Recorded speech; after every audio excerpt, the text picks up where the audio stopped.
Once upon a time, in a kingdom filled with grand castles, dazzling balls, and a little bit of magic, there lived a kind-hearted girl named Ella. Now, Ella wasn't just any girl, she was someone who believed in kindness, even when the world wasn't so kind to her. But let's rewind a little. Before she became Cinderella, before the glass slipper, before the prince, Ella had a beautiful life. She lived in a warm, happy home with her mother and father, where laughter danced through the air like music. But as life often does, things changed. Her mother fell ill, and before she passed, she left Ella with one powerful lesson: have courage and be kind. For years, Ella held onto those words like a precious treasure. But when her father remarried, things took a turn. Her stepmother, Lady Tremaine, was elegant, yes, but kindness, not exactly her strongest trait. And let's not even get started on the stepsisters, Anastasia and Drusilla. They weren't the brightest, but oh, did they love to make Ella's life miserable. And then,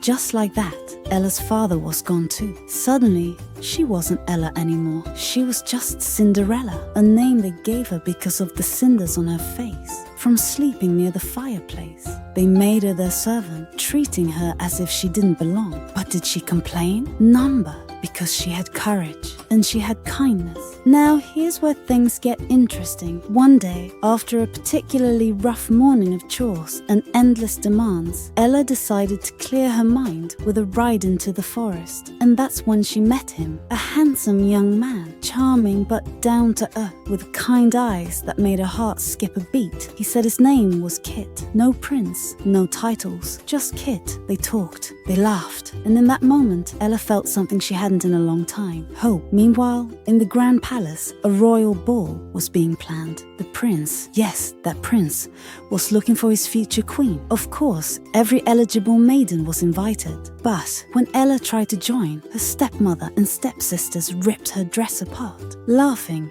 as they left her behind in tears. It should have been the end of the story, but oh no, this is where the real magic begins. Just as Ella wept under the stars, an old woman appeared. A beggar? Not quite. With a flick of her wand, bam! Her rags turned into a dazzling gown, and a pair of glass slippers sparkled on her feet. Her pumpkin, now a golden carriage. Her mice friends, elegant white horses. And just like that, her fairy godmother gave her the chance of a lifetime. But there was one rule: she had to be back by midnight. At the ball, the prince's eyes met hers across the room, and in that moment, everything else faded. They danced, they talked, and for the first time in forever, Ella felt seen, not as a servant, not as a nobody, but as herself. But the clock was ticking, the magic faded, and as she ran down the palace steps, her glass slipper slipped off. The next day, the kingdom was buzzing. The prince was searching for the mysterious girl, the one who fit the glass slipper. And Lady Tremaine? Oh, she wasn't having it. She locked Ella away, determined to keep her from happiness. But fate had other plans. With a little courage, Ella stood tall. She faced the prince, not in a gown, not in magic, but as herself. And do you know what he said? I love you just the way you are. And just like that, her story wasn't about a prince saving her. It was about her choosing her own happiness. So, my friend, remember this. Magic is real, not just in fairy godmothers or enchanted carriages, but in kindness, courage, and believing in yourself no matter what. And that, my dear listener, is Cinderella's true magic.